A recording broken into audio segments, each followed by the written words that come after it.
please. Thank you, Jason. Welcome everyone on a Saturday afternoon. So today we are going to talk about the former Ode of Red Cliff, 前赤壁赋 by Su Shi. It's a Su Shi, not sushi. And so former meaning that he actually wrote two pieces. The first one is better known, a little more popular. And they're really two independent pieces as far as content. So today we're just gonna do the former one. And you probably remember if you were here last week, Jason with his infinite wisdom, he warned that this was gonna be a very challenging task. And indeed, I realized that he was totally right, because in this one short little piece, there's so many layers of facets. It's like there's historical, there's the literary form, so hopefully I can cover the essentials for all of us to have a somewhat comprehensive appreciation of this piece of writing. And so I'm gonna start by talking a little bit about this particular literary form called fu, which is normally translated into English as ode. And so this the title of this writing is called 赤壁赋, Red Cliff Fu. And then I'm gonna touch on the historical background. If you've read the translation, there's one paragraph that referred to these more ancient figures associated with a famous battle. And this really was, perhaps the most famous battle in Chinese history. So a little background on that, and a little background on personal background of the author himself. And then we're gonna open up. And then we're gonna read. I'm thinking maybe we'll read it both in the English version and also in the original Chinese. And then we'll open up for discussions. So yes, fu. What is fu? Well, fu is an interesting being. It's kind of a hybrid. It's a Chinese literary form combining elements of both poetry and prose. Its verse structure is freer than that of the classical Chinese poem. A classical Chinese poem typically have verses that are fixed in the number of characters per verse. And there can be very strict rules about the tonal pattern of each verse and also the rhyming pattern. So these rules are looser for fu. And as such, fu is more suitable than Chinese poetry for description and exposition writing. So in that sense, it's more akin to prose, but it still imparts a poetic feel because it still has the elements of poetry. So some common elements of the fu form include a mixture of long and short lines, which is distinct from classical Chinese poetry. And it tends to be long and wordy, very elaborate. And it has a mixture of rhyme and prose. There will be passages that's unrhymed and then some passages that are rhymed. And the usage of caesura, I actually learned this English word this week. So it's pauses near the middle of a line of verse. And in the fu form, it's often by using the characters Shi or another character Hu. And another characteristic is the use of balanced parallel phrases. And I'm gonna explain these elements further. So because some of these elements are unique to a language that is monosyllabic and tonal. Monosyllabic meaning each character, or roughly speaking, each word is one syllable. And tonal is that words, there's an extra dimension to the Chinese language. More than just consonants and vowels, each character also has a tone. So this parallel versing is the usage of adjacent verses with one-to-one character correspondences in parts of speech. And sometimes there are rules about opposing tones as well. So let me explain that. The statement itself probably means nothing to you. I've taken a couple of parallel verses from the essay itself. 清风徐来，水波不兴. A word-to-word translation is something like clear wind slowly comes, water wave not rise. So clear is matched by water. So clear is an adjective, and in the Chinese writing, the water is kind of used as an adjective. It's a descriptor of wave. Wind is a noun, is matched by wave, which is a noun. Slowly is an adverb, is matched by not, which is also an adverb. Come is a verb, and matched by rise, which is also a verb. Another one from the essay, 霞飞仙也遨游，抱明月而长终.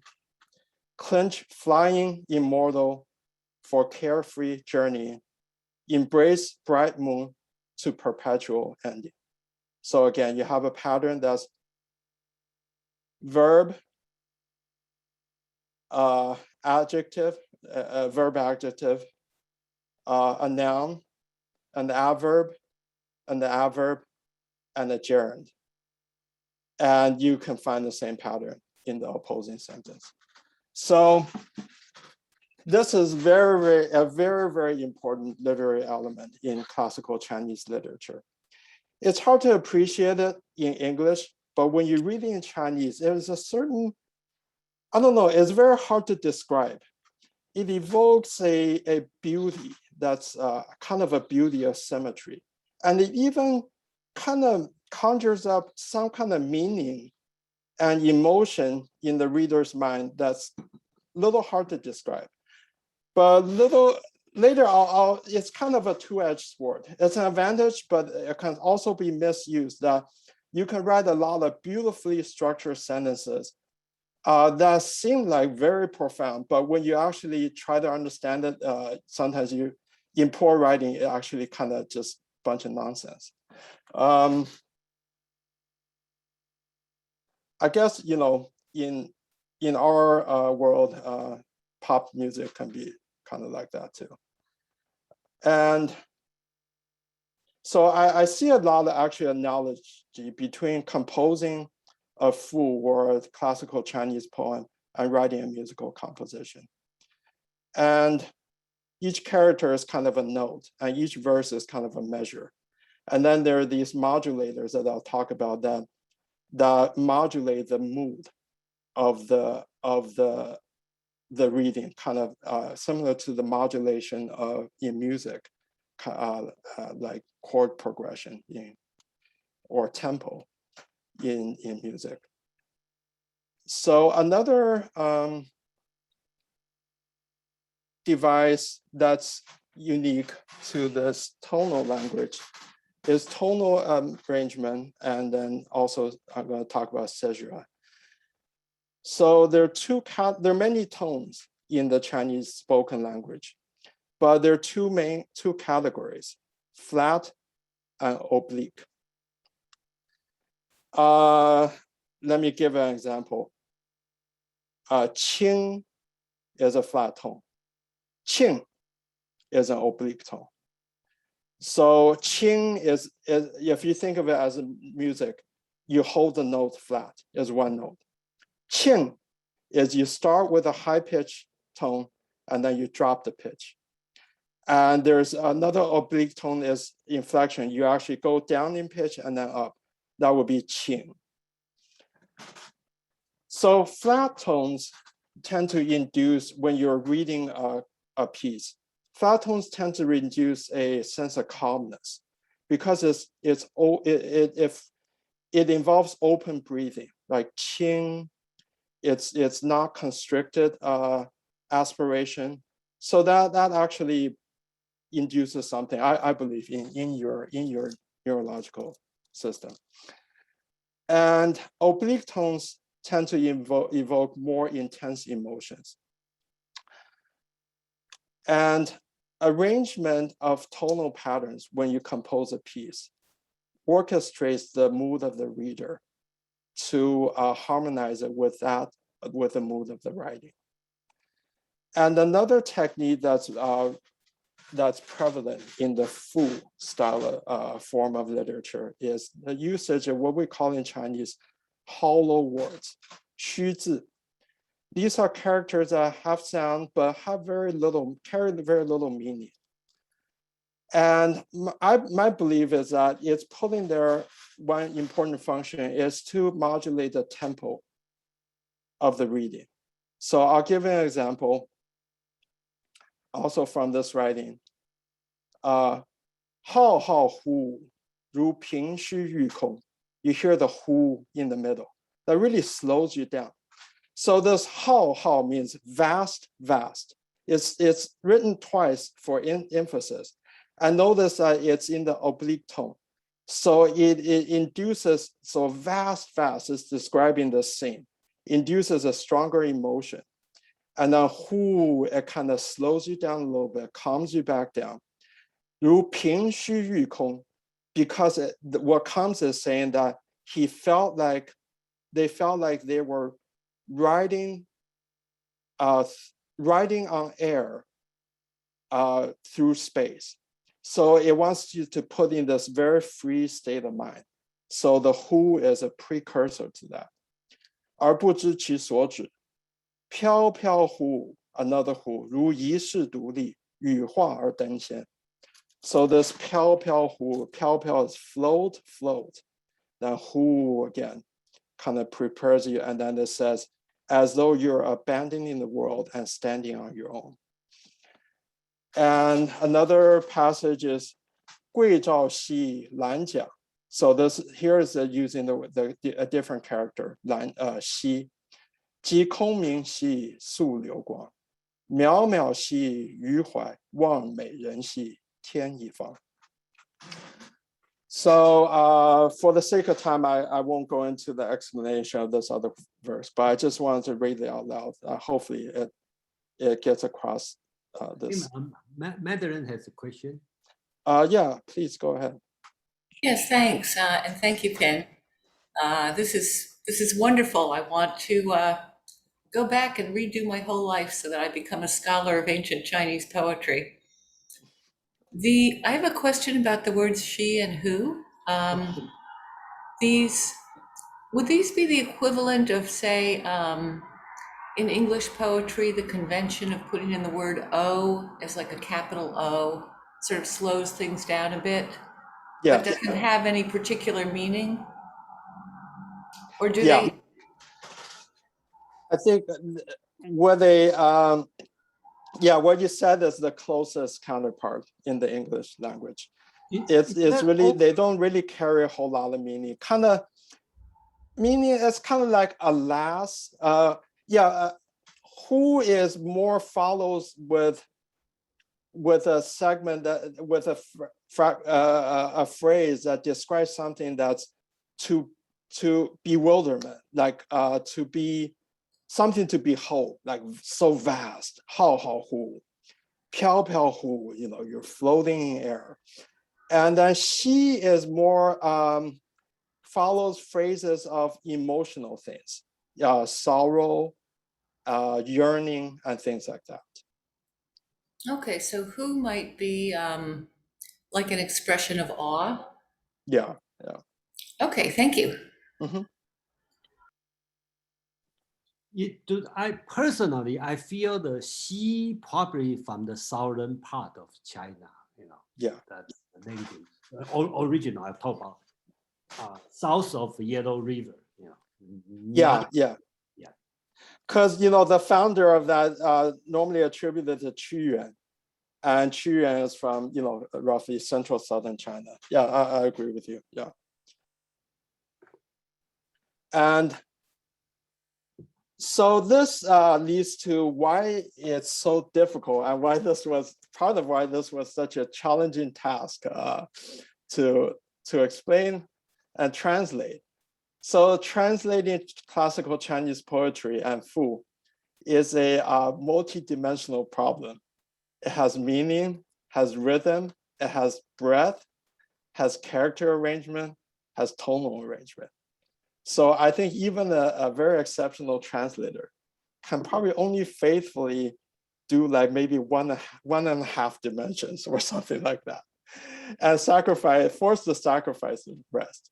So understandably, most translations, and this is even true also from translating from classical Chinese into modern spoken-based Chinese. So understandably, most translations, of course, you emphasize meaning and try to blend in, achieve a little bit of some other element at the compromise of other dimensions, leading to a great loss of flavor. I remember my mama used to always say, when the classical writing was translated into modern Chinese, it's like you cook, you follow the recipe, but you left out the salt. And so a brief history of this form. This form developed, actually, this is wrong, sorry. I copied some of this stuff from encyclopedia. But, it was during the late Zhou dynasty.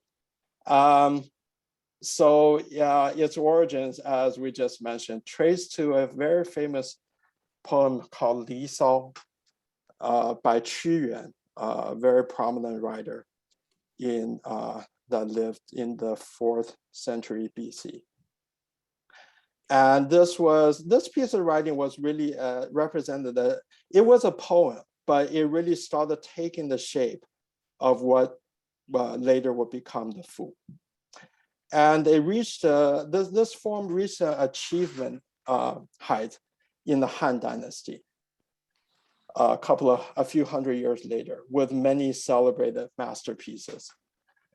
And then during the period after that, the 6 Dynasties period, several hundred years, the Fu really became wildly popular, rather dominant, but kind of like a human institution.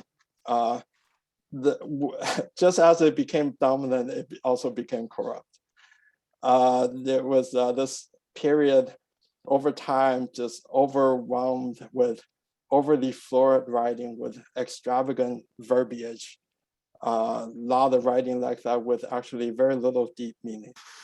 So as this kind of degradation piled up in the subsequent dynasties, the Tang and Song dynasties, there was a movement in reaction to this to emphasize intellectual content over literary decoration. And out of this movement, there came 8, what we call today the 8 great prose writers of Tang and Song.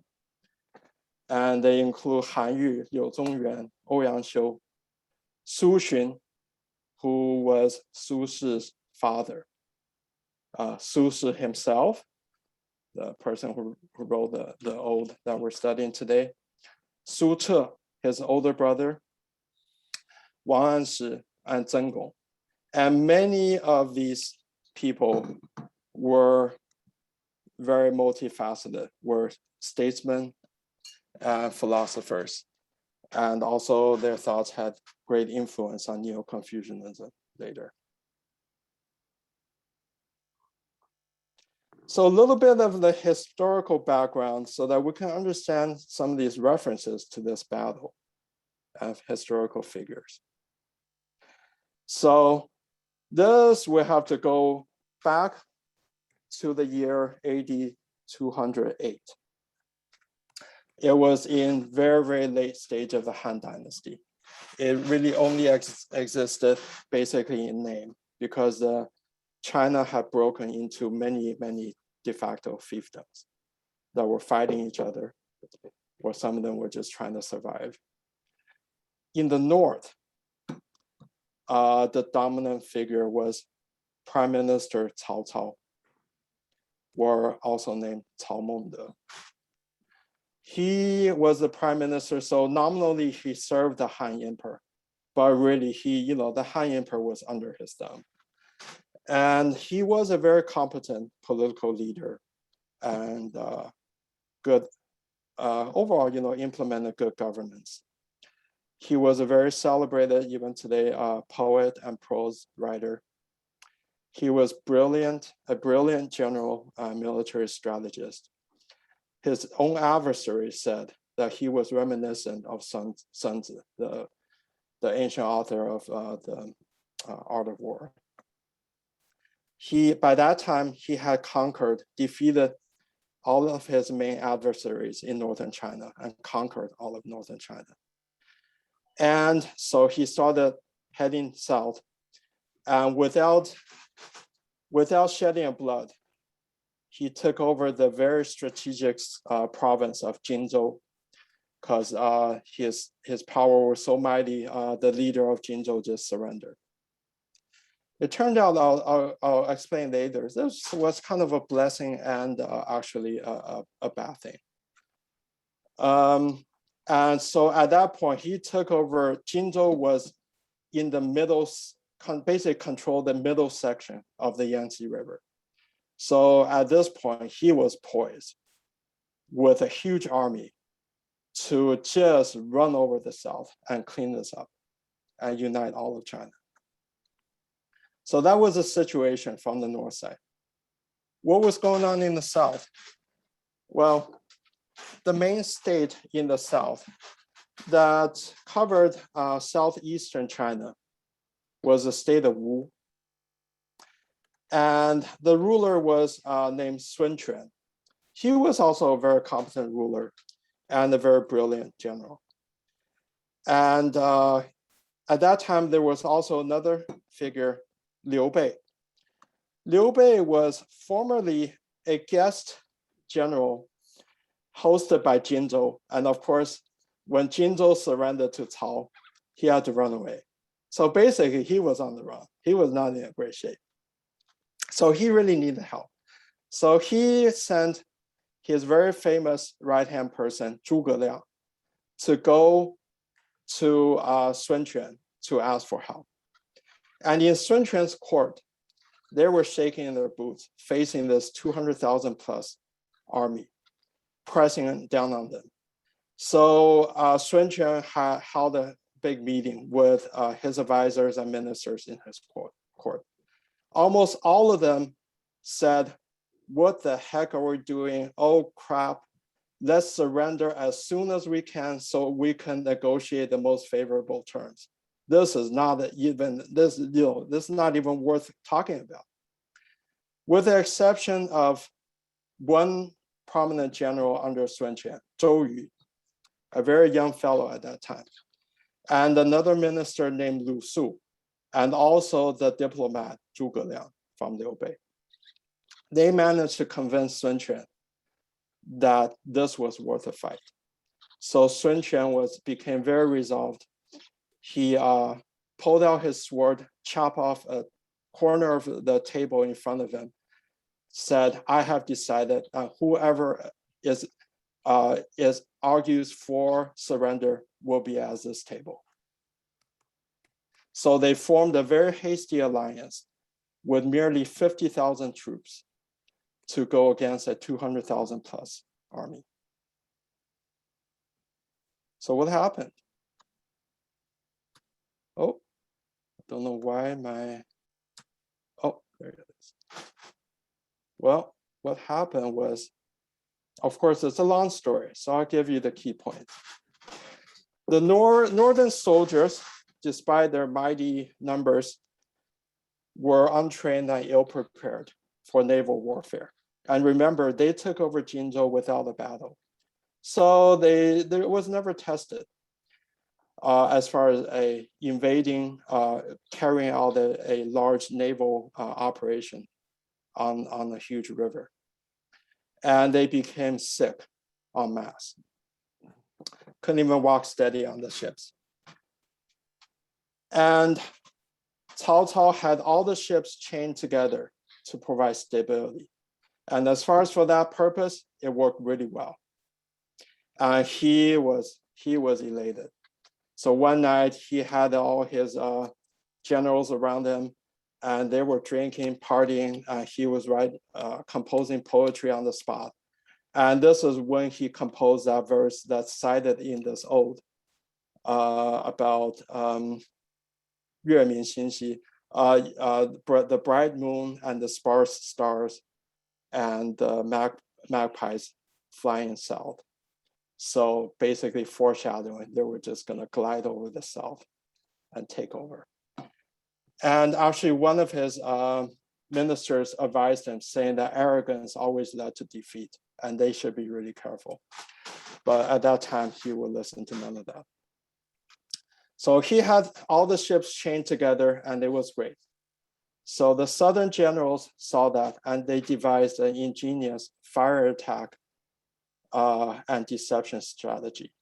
They had one of their old prominent generals go secretly contact Cao Cao and said that he was gonna defect because this was a losing battle, and he was also, there was an event where they staged an event where the ruler of Wu publicly humiliated this general. So he had, on the surface, perfect reason to defect. And upon his defection, he went on a small group of small boats, and all the boats under cover were loaded with fuel and crossbows that were able to fire off with flames. So these vessels penetrated into the northern formation and ignited large conflagrations and basically burned down all the major ships, and the northern army were either burned or were just running for their lives. So this battle was truly a singular event that changed the course of history. China was bound to be united, but now this battle catalyzed and founded the Three Kingdoms era, which lasted 60 years. In the north, the state of Wei by Cao. In the southeast, the state of Shu. Sorry, I had a typo here. Shu, not Sun. Oh, okay, I'm sorry. That's a Chinese typo, sorry. So in the state of Wu, led by Sun. And in the southwest, the state of Shu, led by Liu Bei.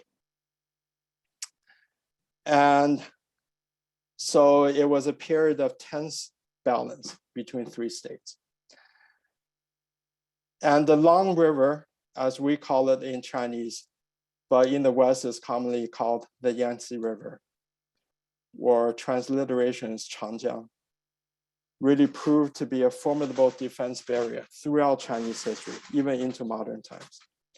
With only one exception, which is the short-lived Western Jin dynasty. The mighty armies of the North could not conquer the South, which had naval superiority for 370 years, following the starting with the Three Kingdoms period. So this is a map of the Three Kingdoms era at its height. So you can see really Cao Cao's state of Wei was by far the largest, with Wu and Shu splitting. Southern China, this is the Long River, the Yangtze River, Shu being, generally speaking, the smallest and the weakest.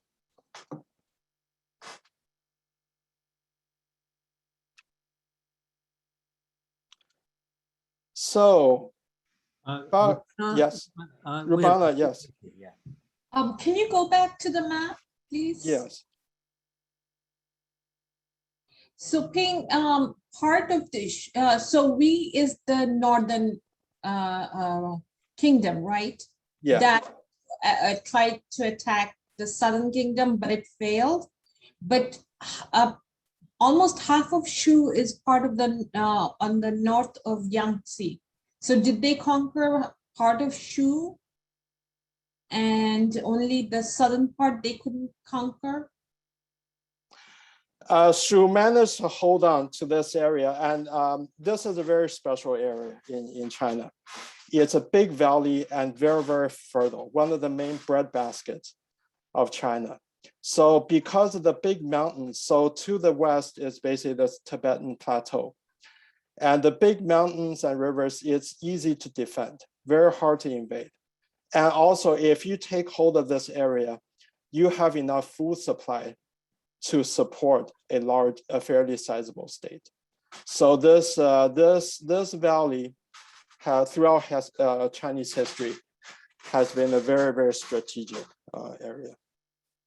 And even during World War II, Japan took over most of China. So the nationalist Chinese government's temporary capital was in Chengdu, right here, same as the state of Shu, and was able to defend it for 8 years until the end of the World War II. Thanks. We have an SK. Yeah. Oh, SK, yes. Yeah, hi there. Hey, could you speak a little bit about the name of that river? Because apparently there's a Western translation only for the edge of the river.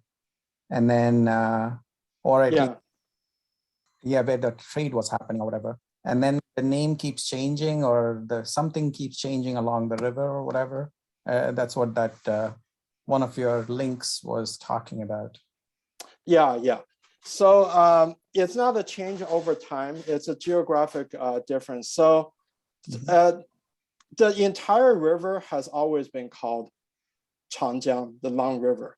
Oftentimes just called Jiang. When you just only say the river, Jiang, everyone understands this is this river.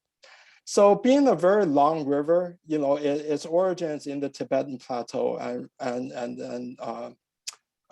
exhaust into the sea. So different local areas will have their own names for their local section of the Long River.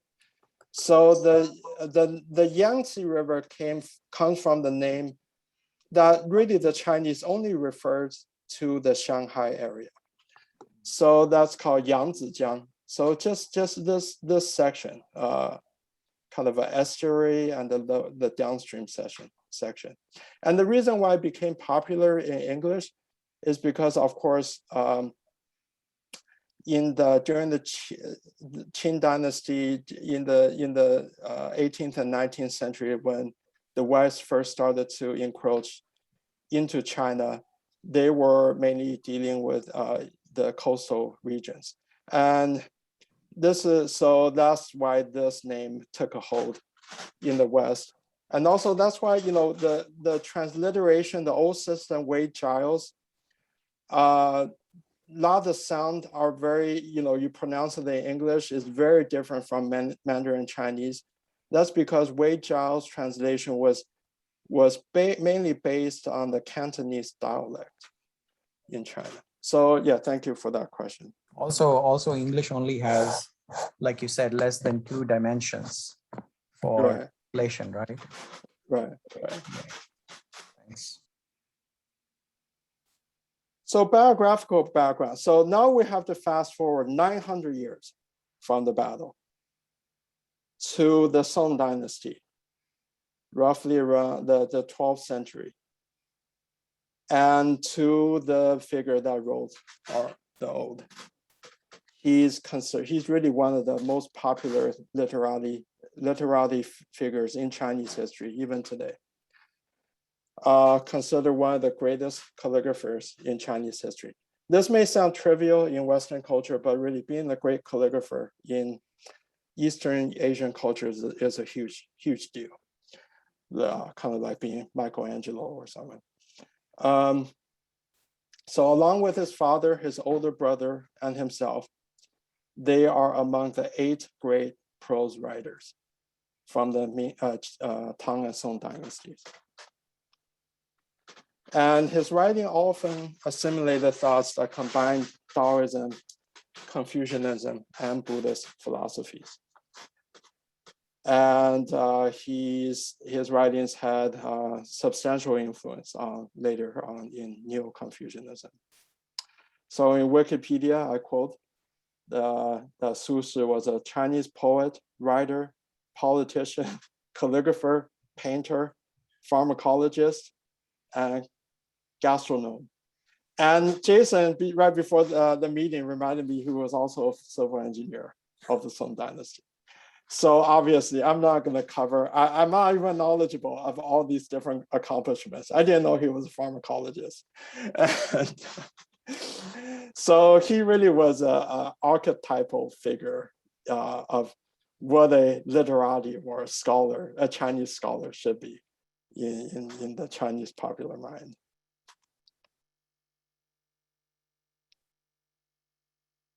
So a little bit about his life.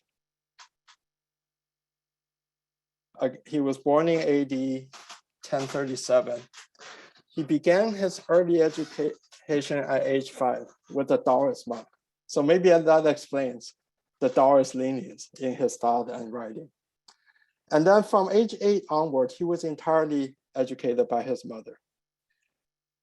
So I especially, brought up this point is, I think in the West, sometimes when people think of the East in ancient times, people just assume that women were not allowed access to education.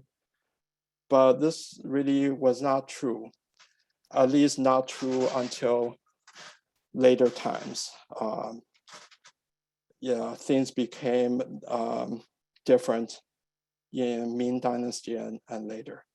But really, when you go back to more than 800 or 900 years ago, obviously, someone like him, a great scholar, was educated and cultivated by his mother. And there were also Song Dynasty, Tang Dynasty, many very celebrated female writers and poets. And at age 19, he earned 2nd place in the highest level, the Jin Shi civil service examination.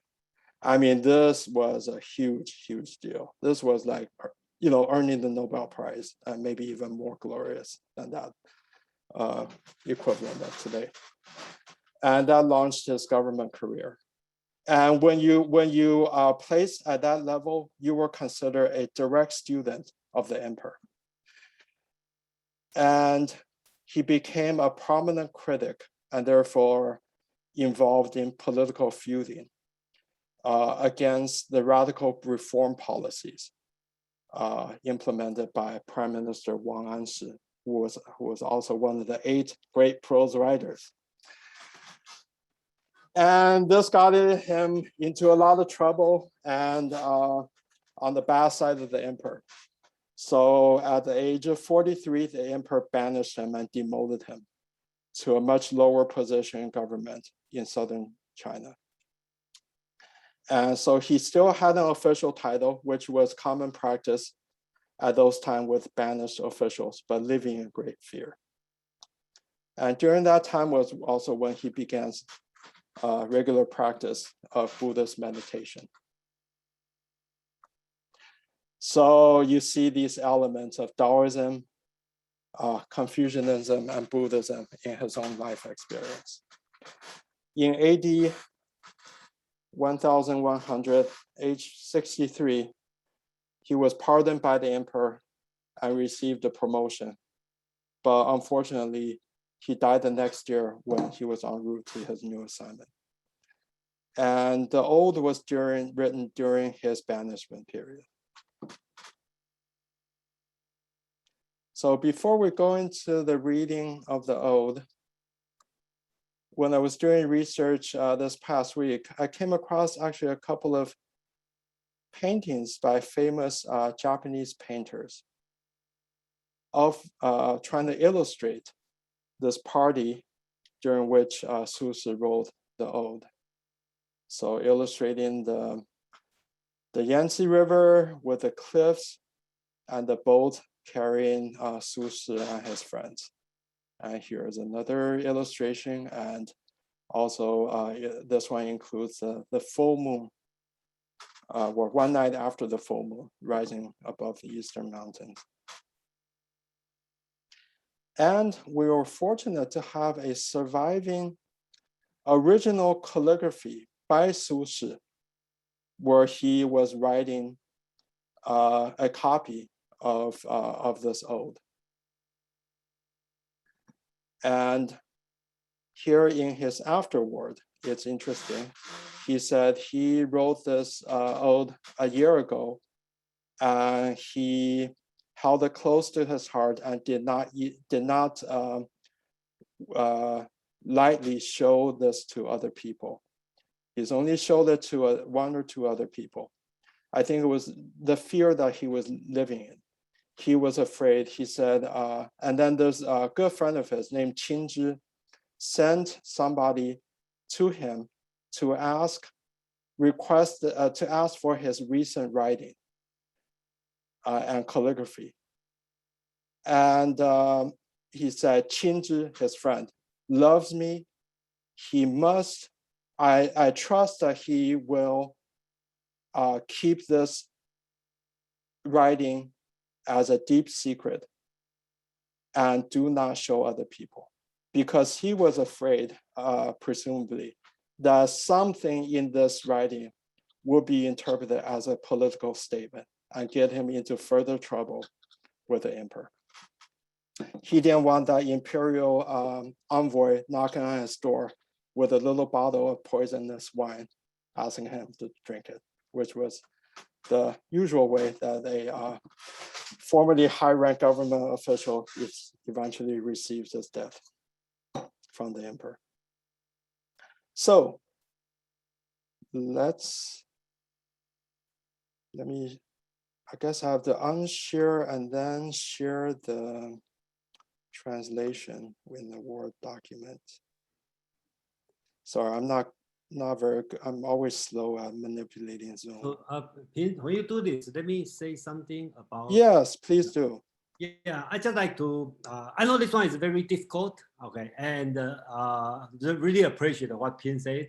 And then I just like want to set up the background before you read the real Pu writing. Okay, I think we can imagine the situation in about 220 CE. Okay, that's the powerful prime minister. Okay, and senior general. Okay, he tried to conquer, unite the China because he's so powerful. Bring 800,000 military experience going down. It's just like in 1 second.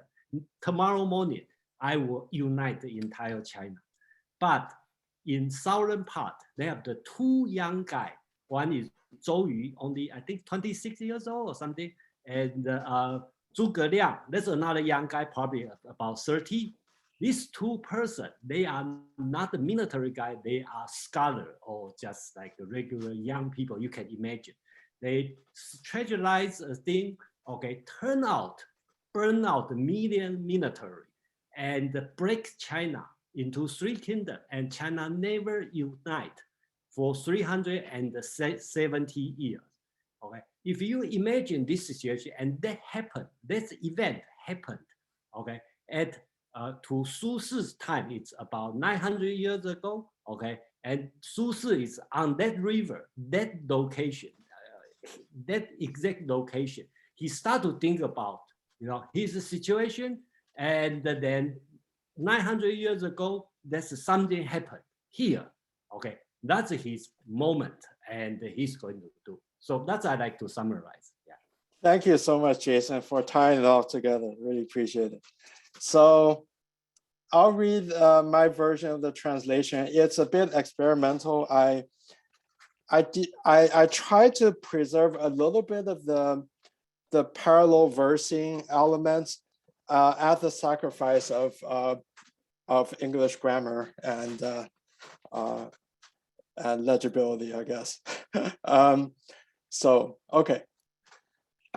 壬戌 autumn. So 壬戌is a way of marking a year, okay? So it just means this particular year. 壬戌 autumn, 7th moon, one night past full. Master Zhou with guests floated on board a boat under the red cliffs. Light breeze came slowly, water waves aroused not. Raised the liquor and implored guests to drink. Chanted the bright moon ode, sang the verse of beauty. Shortly after, the moon emerged above the eastern mountain, wandered between the Dipper and Cowboy. Cowboy is, in the West, we call the star Altair. White mist spanned across the river, the waters glistening connected to the sky. Let the reed here refers to the little boat. Let the reed free to reach its destination while crossing 10,000 acres of boundlessness. Vast, vast, as though riding the wind, buoyed by space, and not knowing where it will stop. Float, float, as though abandoning the world to stand alone, morphing into a feathered being and ascend into celestial immortality. Thereupon, the joy of drinking reached its peak. We tapped the gunwale and sang.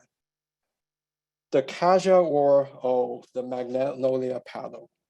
Strike the reflected moon, oh, follow the streaming light. Faint, faint, oh, my heart. Gaze at the beautiful person, oh, across the other side of heaven. Among the guests, one played the flute and accompanied the singing. The low, mellifluous sounds seemed resentful or yearning, as though sobbing, as though confiding. Their echoes faded away unbroken like threads, arousing the serpent deep beneath the waves to dance, saddening the widow in her solitary boat to weep. Deeply moved, Master Zhou sat upright, straightened his robe, and said, "How came it to be so?" The guest replied, "The moon bright, stars sparse, and the black magpies fly south." Is this not a verse by Cao Mengde? Gazing eastward toward Shakou, gazing westward toward Wuchang. The mountains and river intertwine, dense with luxuriant foliage. Is this not where Mengde was besieged by young Master Zhou? He had just broken, sorry, somehow this is an older, not my latest version of the translation. So that's why I'm changing something on the fly. He had just broken Jinzhou. He had just broken the province of Jingzhou and was marshaling downstream toward Jiangling. His craft and vessels extended 1,000 li. His banners and pennants obscured the sky. Pouring a libation over the river, he laid his lance crossways and recited the verse. Firmly, a hero of his times, and where is he now? And of what, let alone you and me, my friend. Fishing and collecting wood on the sandbars of the river, accompanying fish and shrimp, befriending elks and deer, sailing a leaf of a boat, raising gourd cups to toast one another. We're merely passing guests between heaven and earth like a mayfly, insignificant like a grain of millet in the vast blue sea. We lament that our lives last but a moment and envy the endlessness of the long river. hoping to clasp hold of a flying immortal and journey freely, or embrace the bright moon and ending forever. But knowing these cannot suddenly be had, the echoes of my wishes is sent with a sad wind.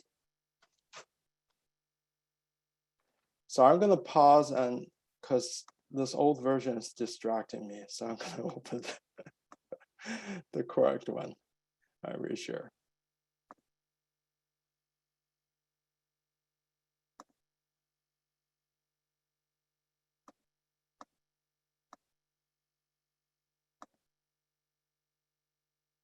I think Madeline have a question.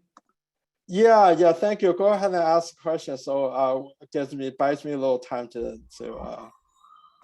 Okay, yeah, I do have a question. I think I'm less confused now than when I read this online. But so it seems that Su is writing about himself in the third person. yes. Okay, so this is a narrative about something that he did with his friends. They were out quoting poetry, ancient poetry, plus making some up as they went along, but he's writing about himself in the third person. Thank you. I was so confused. I thought this was like, I thought this was the translator's narrative of what had happened, and he was just inserting a few lines of poetry in it. Okay. Oh, thank you very much for pointing that out, because I never even realized that could be confusing. I guess it was fairly common in Chinese. It was kind of like polite thing, kind of like Bob Dole. People say he always referred to himself as Bob Dole. It's Yeah. it's kind of like that. I don't know if I would compare the two. Something like when I write a poem or write something and I say Mr. Pan doing something. So that's the way he doing. The way he do it, Su Zi, that Mr. Su doing this. So. Yeah, which is a bit strange, but it is natural in Chinese. Yeah, but yeah. So thank you very much for. And this is because of I think something we had discussed in the Taoist translation meetup, which is that it's impolite to use first person pronouns.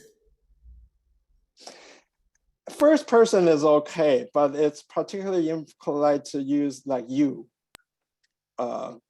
That's considered like too direct and impolite. I think Chinese culture, they change a lot, but in general, I think if you probably don't see much talking about I, right? The writing hardly say I think, I argue. It's not much, right? Too arrogant, so people avoid it. Okay, continue on. I have a question. Rubana have a question. Oh, Rubana, yes, please. My question is, how educated was the public, and did the emperor care to also, I don't know if propaganda is the right word, but to connect or to inform them? Because here in Chicago at the Field Museum, there was a gentleman called Cyrus Tang. He was the richest Chinese in Chicago, and he donated a lot of artifacts, and he paid for a lot of artifacts to be bought from China. And there is a 27-foot scroll called Qingming. Sorry if I'm pronouncing wrong. Qingming. Yeah, Qingming Sanghetu. Yeah, very famous illustration of society, metropolitan society in the Song Dynasty. Yeah. Right, it's here in, it's amazing. So my question is, was those scrolls used to connect with the local people and those who were not part of the royal family, or were they also educated enough or knew enough to understand these poems and things? Yeah, that's an excellent question. I will get to that after the reading. Okay, so if you could stay tuned for five minutes or so. Okay, thanks. Yeah. Okay, so let me continue with the reading. So we left off, I'll repeat the last verse where we left off. But knowing these cannot suddenly be had, the echoes of my wishes is sent with a sorrowful wind. Master Su replied, do you also know this about the river and the moon? Those which pass away as such, and yet they are never gone, waxing and waning as they do, and ultimately they do not vanish or grow. If we view from the point of change, then neither heaven nor earth stay for a blink. If we view from the unchanging point, then things and I are all endless. Then what is there to envy? Moreover, between heaven and earth, all things have their belongings. If it is not something of mine, I would not take even a hair. Only the clear breeze over the river and the bright moon between the mountains become sound when they meet our ears, color when they meet our eyes. No prohibition for our taking, and inexhaustible for our use. These are the Creator's endless treasure, and it just happens to be for you and my shared comfort. The guest turned happy and smiled, washed the cups and poured once more. When the morsels and fruits were done, the plates and dishes lay in a mess as a wolf den. We pillowed against each other in the boat, not realizing when the east had begun to lighten. So this is the ode, and I'm gonna read it also in Chinese because I really think there's a lot of musical elements, right? So I'm gonna read it, but just kind of listen. I don't know how it's gonna come across to you. Maybe there's no music at all, but I'm gonna read it. The point is not to understand the Chinese, but just to hear it in Chinese. Yeah, it's very short, so.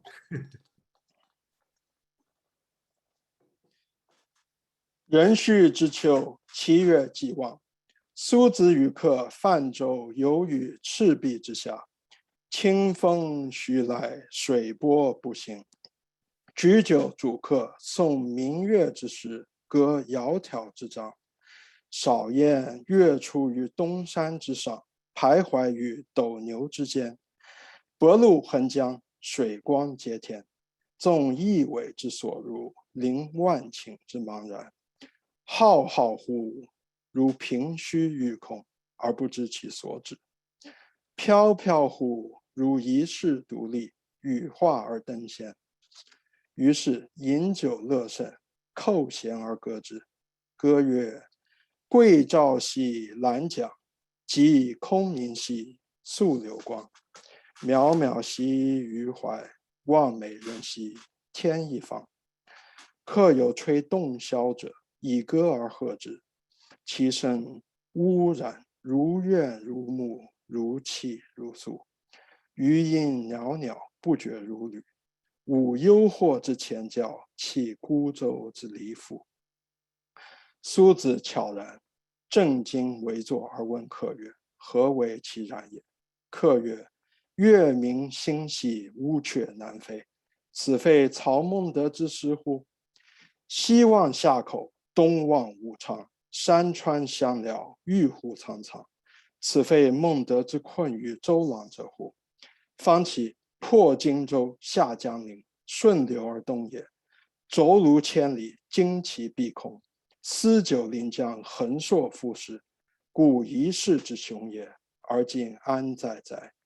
况吾与子，渔樵于江渚之上，侣鱼虾而友麋鹿。驾一叶之扁舟，举匏樽以相助。寄蜉蝣于天地，渺沧海之一粟。哀吾生之须臾，羡长江之无穷。挟飞仙以遨游，抱明月而长终。知不可乎骤得，托遗响于悲风。苏子曰：客亦之夫，谁与乐乎？逝者如斯，而未尝往也。盈虚者如彼，而足莫消长也。盖将自其变者而观之，则天地曾不能以一瞬；自其不变者而观之，则物与我皆无尽也。而有何羡乎？且夫天地之间，物各有主，苟非吾之所有，虽一毫而莫取。为江上之清风与山间之明月，耳得之而为声，目遇之而成色，取之无尽，用之不竭，是造物者之无尽藏也，而吾与子之所共事。客喜而笑，席展耕着，肴核既尽，杯盘狼藉，相与整介乎舟中，不知东方之既白。That's it. So, Rubana's question: how widely were people educated? Of course, everything is relative. I think compared to other parts of the world of the time, one might say it was probably highly widely educated. There were several driving forces. One is the standardized national examination system of at least 3 levels. There are examinations held at the county level, and once you score well on that, you go to the provincial level, and if you score well on that, you get to the national level, as Su Shi had, and then if you place well in that, you immediately get a post in the central government. But even when you score on the lower levels without advancement, you're recognized. That's still really high honor, and you probably get a good job somewhere in government or in other. And so this was great motivation for the populace to study, become literate, become good writers, and advance. Another thing is particularly the Song dynasty. Militarily, it was probably one of the weakest major dynasties in China, but economically, it was very wealthy. I've read quite a few Western historians claim that Song China was likely the wealthiest nation in human history. Of course, you have to take these claims with a grain of salt. How do you measure that? How do you define that? GDP per capita? What was GDP? And how do you compute the value? So, but I think fair enough to say that it was very wealthy as far as popular wealth. How widespread? Probably, I would say in a town, it was still a fraction of people were literate. And probably if you were literate, because it was a precious enough ability, if you were literate, you could easily get a job in the local county government as a secretary, low-level secretary or something. So you had a good. So I'm just saying, relatively knowledge was widespread, but it was still a fairly rare capability. So Rubana, does that answer your question? Yes, and these scrolls were used to communicate with the people, or were they just the emperors or the rich people there for their luxury goods for their home? Okay, so if you're asking about the scroll, I might be wrong, but I believe the scroll was done by court painters, probably for the pleasure of the court and the emperor. I'm not sure it was really meant to be for the public consumption, but things like the writing of the ode would become very popular. Literally, it will quickly spread. A good piece of poetry really was, it was like a hit song today. It would quickly, people would copy it, and Song Dynasty, printing had already been invented, so it would quickly spread across the populace. Even people who were illiterate would verbally, memorize and recite and enjoy it. Yeah. Thanks. Madeline. Yes, if we're in the general question period now, I have two Yes, questions. yes. Okay, they're both big, huge questions. So if you can address either one in part, that would be great. The first one is whether you, Pin, or anyone else here, if there are any parts of this that really stand out to you as being especially Taoist, Neo-Confucianist, or Buddhist. And the other question is, of the things that we see in here, the imagery and some of the phrases, do any of those refer back to things that would have been known sort of popularly or commonly known at the time? Excuse me.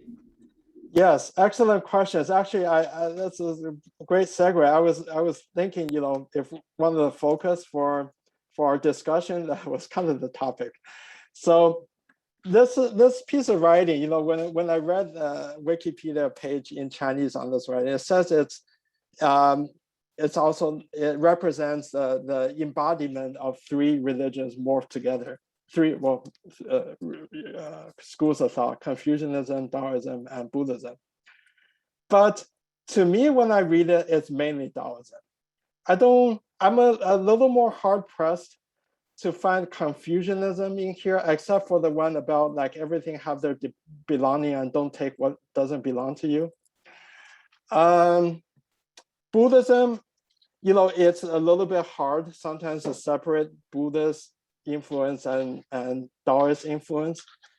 I don't see something as uniquely Buddhism in this, but I want to, you know, my knowledge of Buddhism is pretty, you know, ignorant.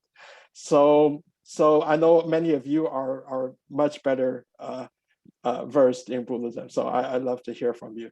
Jason, you had your hand. Yeah, I have a point here. So the Confucianism, you can see, okay, I read it in Chinese, okay, the Mr. Su said, right? He said, 逝者如斯, okay. He said, time is passing by. Yes. Okay. That's very Confucius thinking, okay. When Confucius see when Taoism see the river flowing, he see all the river flow to the ocean. So we should be like the ocean, be big, be vast. But Confucius look at it a different way. Confucius on the bridge, he see the water flowing. His reaction is water flowing. We should work hard. Time pass by. So the Mr. Su, okay, Su Shi is talking about he responds to the guest in the Confucius term, right? So time passed by, okay? We are in a banishment. We achieve nothing, okay? So in Confucius teaching, you have to, as a scholar, you have to, today's Xi Jinping's words, common prosperity, okay? So you have to be the high ranking and take care of everybody, but he lost the time to doing this. That's in the Confucius part. In the Buddhism part, that part that he talked about from the exchange point, from, how to say it? Okay, use moon as an example. Moon from the crescent, okay, to full moon, to disappear, look like it's changed, but itself is not changed, okay? So he look at the water. The water for 1,000 years is never changed. But if you take a microscope point of view, every moment the water is changing. Okay, so that's all we call it eclecticism. Okay, these three philosophy all mixed together in the literature. So that's the way I read it. Okay, thank you. Thanks so much, Jason. Excellent points. I really agree with all of your insights. And I kind of, when I read this, I see it as the guest is really this writing is, my interpretation is about Su Shi's internal struggle. The guest is actually him also. And that's why he wrote himself in the third person. It's really his conversation with himself. And very insightful. In a way, the guest kind of represents a more rigid, Confucius point of view on life. And as far as reference, yes, Jason pointed out an indirect reference to a quote from Confucius, lamenting the river passing by. But there's some more glaring references, paraphrasing of actually the Autumn Water chapter from Zhuangzi, the Taoist text that we did actually, a month or two ago. Let's see, the one about the grain of millet in the vast blue sea, whereas Zhuangzi was talking about the grain of millet in a grand silo. And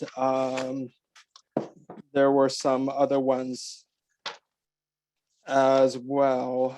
Sorry, I'm drawing a little bit of a blank right now because I'm not looking at the Chinese.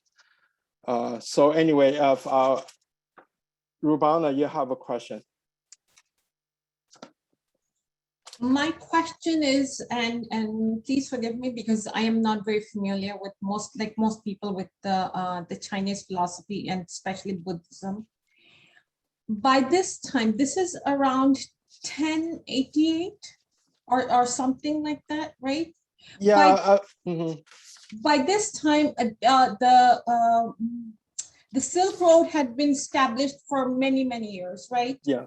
Yeah. Was foreign influence on the Chinese culture or Chinese poetry, especially coming from the Central Asia, and Rumi and all of them were Hafiz, were in Central Asia. They're from Kazakhstan and all that area. Was there any influence of others versus Confucianism and Taoism in the Chinese poetry, if not culture or religion? Yes. Okay, so certainly the biggest influence is from India, from Buddhism. In this particular piece, I can identify the Central Asian influence, but in a slightly earlier period in Tang Dynasty, and Tang is most known for its poetry. And Tang Dynasty, actually the emperors were likely part Turkish, and there were Turks serving in government, and some of the famous generals like Gersu Han was really famous general, was a Turk. And also, so there were influence, significant influence of Central Asia cultures on Chinese poetry at that time. There were even poetry that would describe bustling scenes of basically pubs run by Persians and Turks. And so it was, you could tell it was also the important scene of the metropolitan life, urban life in China at the time.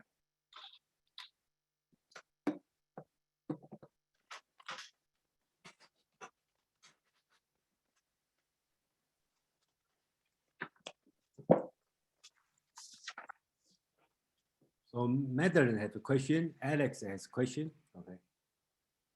Yes, I'm just wondering, for example, since we have the last screen up, the word pillowed, it does get used as a verb in English, although it's usually used, pillow is usually used as a noun. I'm just wondering if there are other words or phrases in Chinese that that might be quite different if they were literally translated, things that are translated into English verbs that we might usually use as nouns, something like that. Yeah, great question. In general, in Chinese, it's very common you can use a noun as a verb, especially in classical Chinese. Yeah, I think every word can be verb, can be noun, can be adjective. So yeah. As far as others, I'm still sharing the screen. Things hard to translate. Yeah, that's why I put in all these footnotes. Well, I don't know if I should take the time to go through them, but anyway, let's go to questions. Alex. Yes, hi. Actually, I think in the beginning we were going through a little bit about Su Shi biography, but actually I know that he has a very, very interesting life. Yeah. Very turbulent, very dramatic, and he didn't. Towards the end of his life, he became more kind of like taking on the attitude of a Taoist, also because of what happened to him. So I actually don't. I know something about his life, but I was wondering if either you or Jason, can elaborate on his life. And also, like one of the most famous dishes in Chinese is a Dongpo roll, right? It's so can you talk a little bit more about his life and how and of course it's because of his life, what happened to him, that he wrote about this piece, Red Cliff Ode. Yeah, thank you. Yeah, I think maybe you might know more about his life than I do. I never really studied his life, so please maybe you can share more. I do know that his older brother, the famous Su Shi, also suffered a lot of political oppression, almost lost his life during one of the banishments. Yeah. About Su Shi's life, that's the book about 100 years ago. It's the bestseller in New York Times or something. Okay, from Lin Yutang, The Gay Genius. Okay, this book talk about the Su Dongpo's life and the poetry and everything. So that's his life can be as a representative of typical idealized Chinese intellectuals' life. Yeah. So we can put it this way. And I really liked, he's also a great illustration. If you guys remember when we did the Autumn Water, we read also a preface by Lin Yutang, the person who wrote the book that Jason just showed. He was talking about how even the Confucianist scholar in ancient China is Confucianist during the day and Taoist at night. So this essay, right, it's kind of like that. And really the answer to the guest by Master Zhou is really, to me, it embodies a lot of Taoist philosophy, that everything's changing, nothing stays constant, but in a sense, everything is forever as well. There's a cycle of nature, and you just flow with it. Yeah, I think that's what I heard, like one of the biggest like shock to him, to his life, a biggest transition was that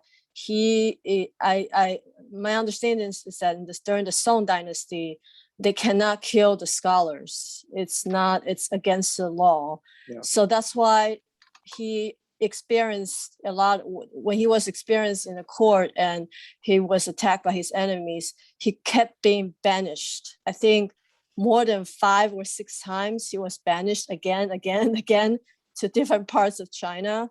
But I think the onset was when he was sent to prison. And during that time, he was, I think, maybe tortured or became very frail, and he had. I think that incident really changed his view on life, and maybe even politics, and during that 100-day period, when he came out, he came out like a different person. Even becoming more accepting of life and going, with the flow.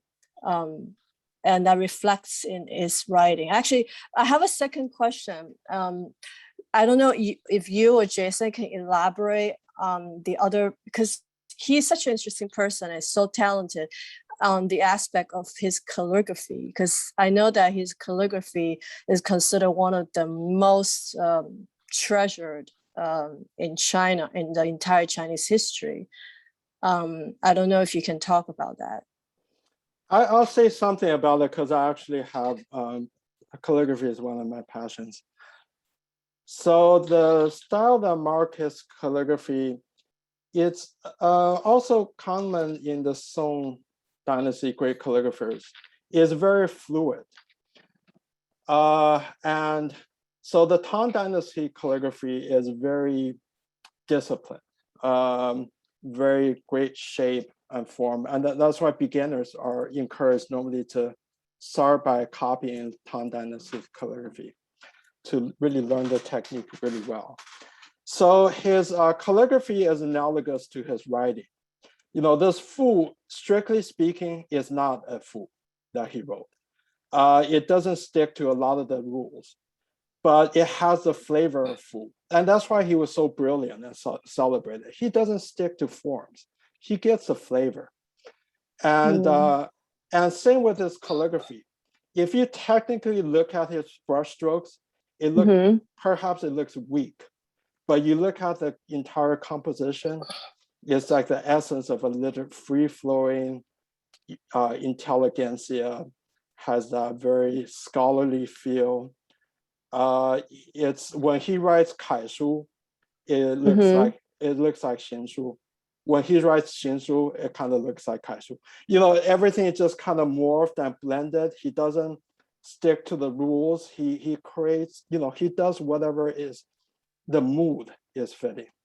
So I guess that's, Yeah, I've seen example of his writing when, when he's doing court writing, like writing, to the emperor or, in court. And of course, during the years of his banishment, his calligraphy style would change to much more personal style, more freely. So I think, like you said, if you look at his calligraphy, in his when he's the more personal ones, I think it seems like it's even seem ugly, but if you look at it as a whole, you can see like his personality and how he became less care about how people look at him. Like he just want to do like what he wants to do, be himself. Yeah, exactly. Yeah. Thank you very much. Let's go to TC.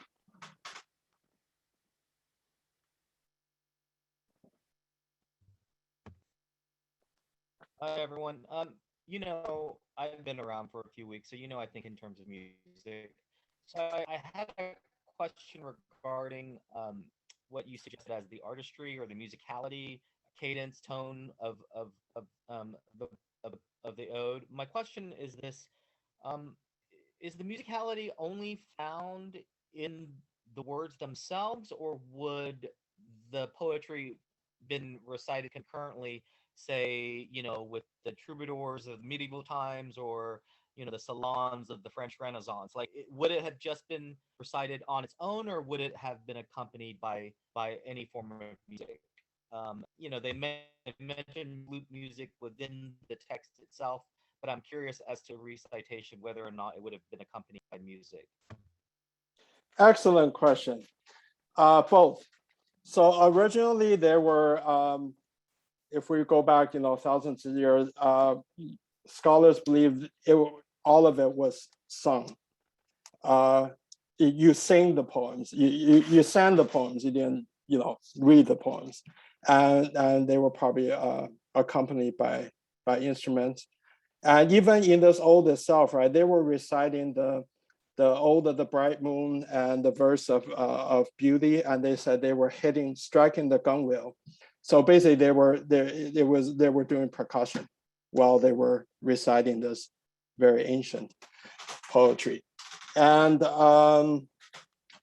today we don't do that much, but the older folks, would always tell us, say, oh, when you read Chinese classics, you have to read it out loud and you have to move your head with it. So that's actually how we normally kids make fun of really old people, is sitting there reading and turning your head like this to the rhythm. Yeah.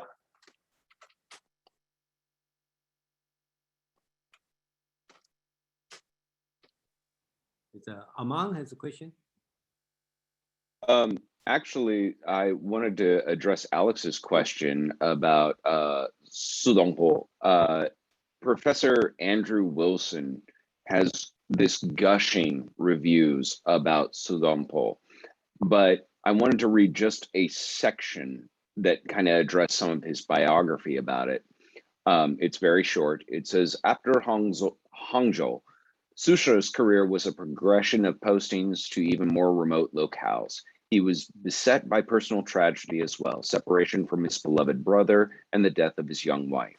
Through it all, Su remained a dedicated public servant, petitioning on behalf of causes like prison reform, local government reform, and better pay for soldiers.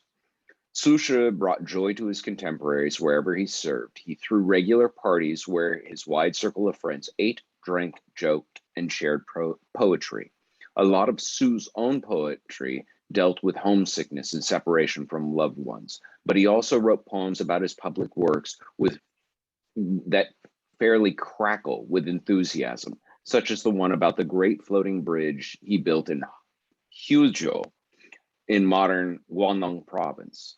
Most literati would never hold office, but they didn't have to if they wanted to emulate Su Shi. He was a model of a well-rounded literatus. Aside from being a public servant, essayist, and poet, he was also a painter, calligrapher, raconteur, gourmand, as well as an expert in agriculture, hydraulics, and even medicine. That's the most concise biography that just hits the bullet points of what he achieved in a lifetime. And his very life biography was sort of a Confucian testimony of serving people. But there was a very Taoist streak that balanced him out and kept him going through, even when the world seemed to take away every sort of carrot he could have been motivated by. So that was all I wanted to share to say to Alex and to everyone. And Thank you. It's nice to see everyone. I've only got a short time here today, but I'm glad I. Thank you, Alma. I think his life is very interesting. It's his contribution to the Chinese society it's great. Yeah, thank you. Thank you, Alma. Yeah, excellent quotation there. Yeah, when Su, I think one thing we didn't mention is what his relation with his wife. Okay, he also write because he lost his wife when his wife was young, and after 10 years, he's still missing his wife. Okay, so he wrote a very touching point about thinking about his wife. And when he is in Hangzhou, and that's why I told Pin, he also a civil engineer because he built a dike. Okay, that's about almost 3 kilometers long. Okay, and I think it's still here today. Okay, yeah, you can see it. Okay, he built it. Okay, so you will see in that time Chinese scholar, when the emperor asked them to lead the army. Okay, he become a general. They have the flood. He become a civil engineer. And then, economy reform, tax, accounting, look like they can do everything, So, that's why for 1,000 years, the Chinese only read Confucius text, and they think if you read in that, then you can do everything you want to do. Yeah. Thank you, Jason. Yeah, I think right today you can still go to Hangzhou and see the dike, which I would like to do one day. And there's also lanterns that supposedly was put in during his administration or you go to a Chinese restaurant to get the Dongpo roll. So, oh yeah, that I do all the time. Yeah.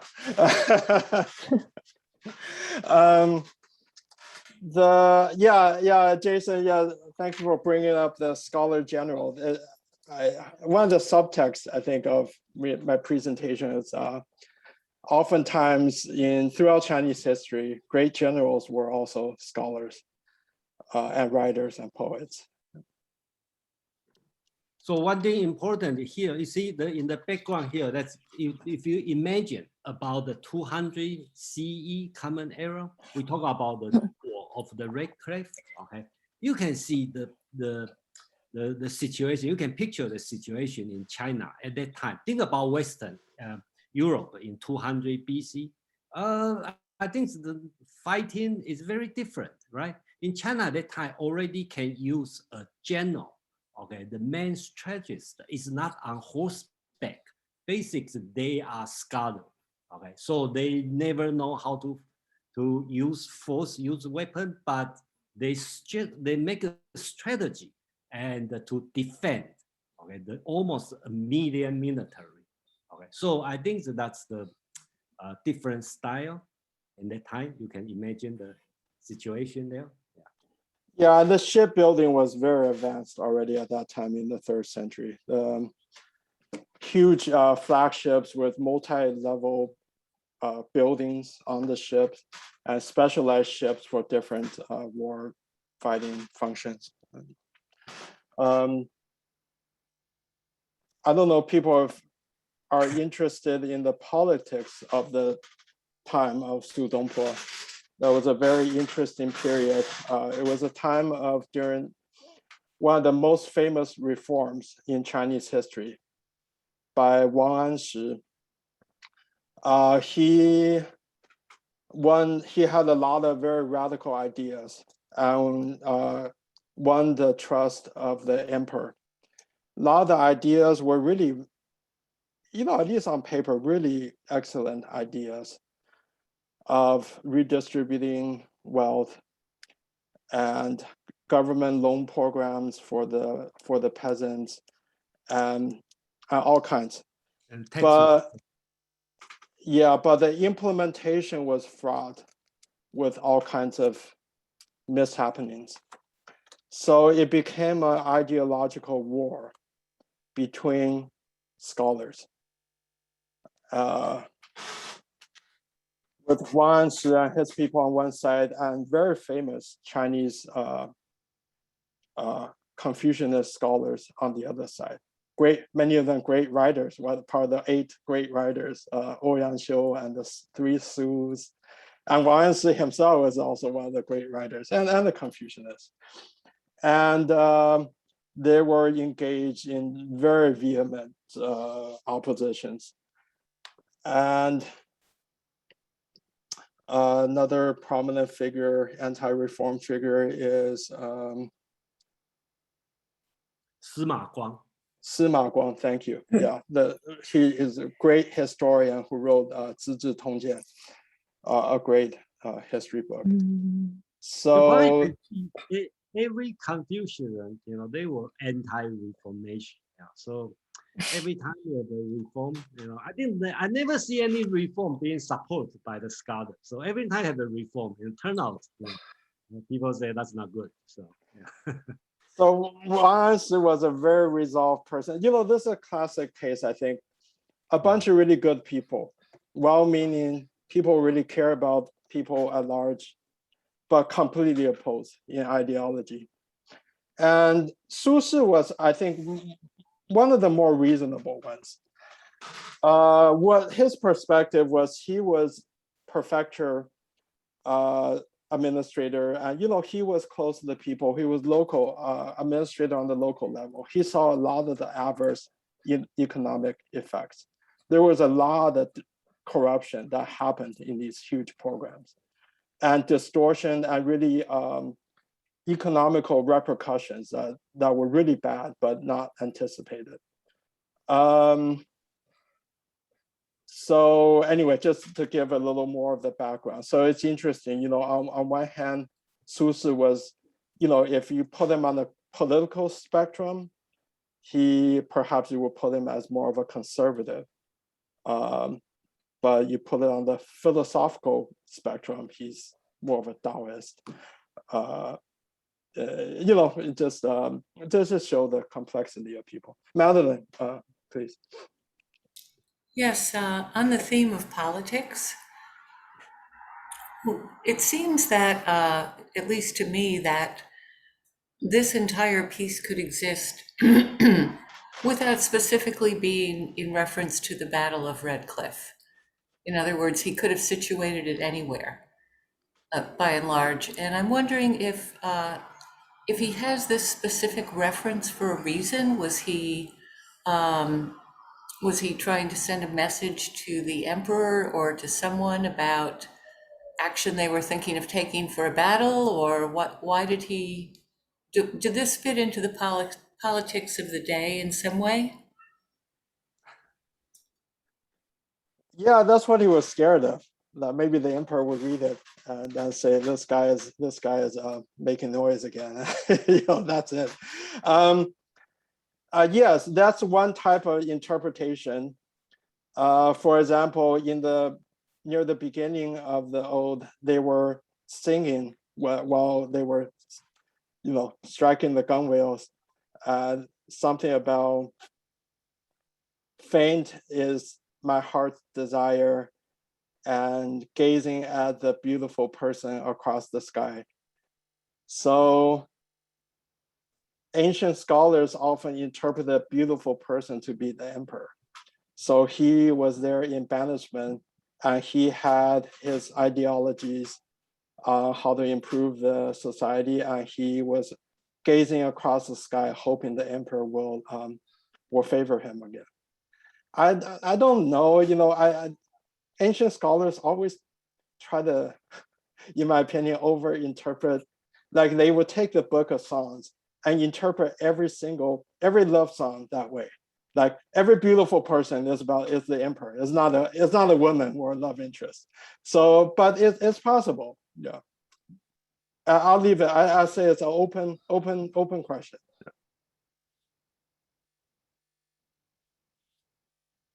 Yeah, Amang have something. I don't know that this addresses Madeline's question, but you were talking about the conservative, progressive sort of inclinations of Su Shi, and it's funny to me as you look through Chinese history, anytime you see somebody who's a reformer, if they wanted to be at all successful, they generally had to couch their ideas in very conservative terms. They had to appeal to something very traditional. So Sima Qian, I think, was who you mentioned. Sima Qian also. What is her name? The Dong sister. I'm blanking on her name at the moment, but the one who wrote all the rules for Confucian women and then dropped in the little bit about, oh, and by the way, educate them as well, which was a radical and reforming idea. It'll come to me. I can't remember her name at the moment. But yeah, anytime anyone wanted any success at being a reformer, what they really were compelled to do was to couch the idea and make it palatable in a very conservative appeal to tradition, appeal to ancient culture sort of form. And there may be some of that at work in this ode, but I wouldn't want to try and tease it out right up, without years of study. That's a great point. That's the utility of the ancient sage kings and the Zhou dynasty. Whenever you try to reform, you start citing this is really something really old. It's no reform. We're returning to the system of the great sages. Madeline. Yes, I don't want to hog the question section, but I don't see other people putting their hands up. In the podcast that we listened to, I loved his mentions of technology, like Pin, you mentioned the shipbuilding, the repeating crossbow, which was indeed the machine gun of its time. It was a fearsome weapon, and in fact, in the Crusades in Europe, crossbows were banned for a time because they were regarded as so deadly and unfair. I'm wondering about what Cao Cao did with the chaining the ships together. It's what the interpretation that I read was that he thought it would be more stable, people would be less seasick. But it really seems to me as if it's a good way to keep a ship from deciding, like, let's get the hell out of here. We're fighting a losing battle. And that seems like the most obvious interpretation of why someone would chain a bunch of ships together. That's an excellent point, and there's actually, you're very perceptive. One theory was that he, maybe 80,000 of his troops are newly incorporated from the surrenders of Jinzhou. And those people are not loyal to him, really. They surrendered under coercion. So that is one opinion. I would say a very very mainstream opinion, that he really chained those ships together to prevent defection. Yeah, this story actually, there's a book called The Romance of the Three Kingdoms, and then that's also one of the best book. And I'm thinking about when to introduce this book as a lot of military strategy, political strategy, international strategy, and the historical background. It's very rich book, and so that's the story, they are talking about, So it's very rich in the background. That's why it makes this food difficult. Yeah, that novel really, I would say, if one wants to understand how Chinese people think, so that book is, you need to read that book. According to legend, right? So if you know the history, Ming Dynasty, 1640 something, okay, and the Qing Dynasty, as a barbarian from North China, they entered the Great War and occupied the entire China. And what they read, okay, according to legend, they only read that book, and they know all the strategy and the defeat Ming Dynasty as a barbarian, lower cultural people. Okay, they only learn everything and just from that book. So you can see how rich and how powerful of this book can teach you. So yeah, you brought up Madeline, the crossbows, repeating crossbow. Yeah, that I forgot to talk about this other very prominent figure in Chinese, both in history and popular culture, is Zhuge Liang, the inventor of the crossbow, another famous scholar, statesman, and military leader and inventor. Zhuge Liang is really the archetype of intelligence and loyalty. When you say, if I say that Jason, oh, you're a little Zhuge Liang, that's a great compliment. That's like, wow, you are just really smart. And according to legend, the Zhuge Liang, okay, invented a bicycle. Okay, so in Taiwan, okay, like my grandpa, we call the bicycle the cart of Zhuge Liang. Okay, so that's the common way to call it, because they believe when they see the bicycle, they say, "Ha, that's according to the legend, that's what Zhuge Liang invented. We just lost it, and then right now we found it." So at least, I don't know how about other part of China, but at least my grandpa, okay, he called bicycle the cart of Zhuge Liang. He was a famous prose writer as well. Yeah, Alex? Yeah, when you mentioned the Romance of the Three Kingdoms, do you have a version that you're referring to? Because I'm not very familiar with it, but I heard there are like different versions. Thanks. Maybe Jason knows. I've only read it in Chinese, so I'm not. You talk about English version, Alex? Yeah, English version. The Chinese, I think the original Chinese version is not too easy to understand because the way they write is like poetry. I think, yeah, maybe the English version. I mean, for the sake of our meeting, since yeah. Yeah, I have this one. Okay, so that's the Chinese version, and that's the original version. And I will say, well, if they ask me, I will say read the original Chinese version, word by word. And if you have a problem, and read the cartoon book, get a general idea. And then They start to read the Chinese.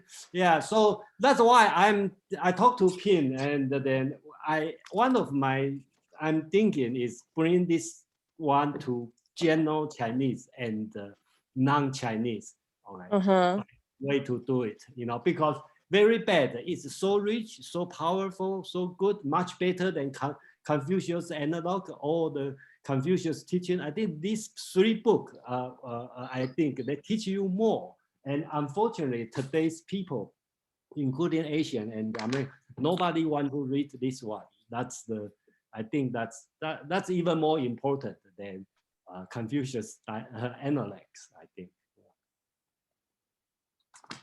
So would you have an English version in mind right now? Like we can No? I feel like too much involved in the original, because I read the original so much to the point I would look down at any English version and any Chinese version. So I'm so sorry, Jason. The version you're talking about, the original version, who wrote it? I mean, can you tell me?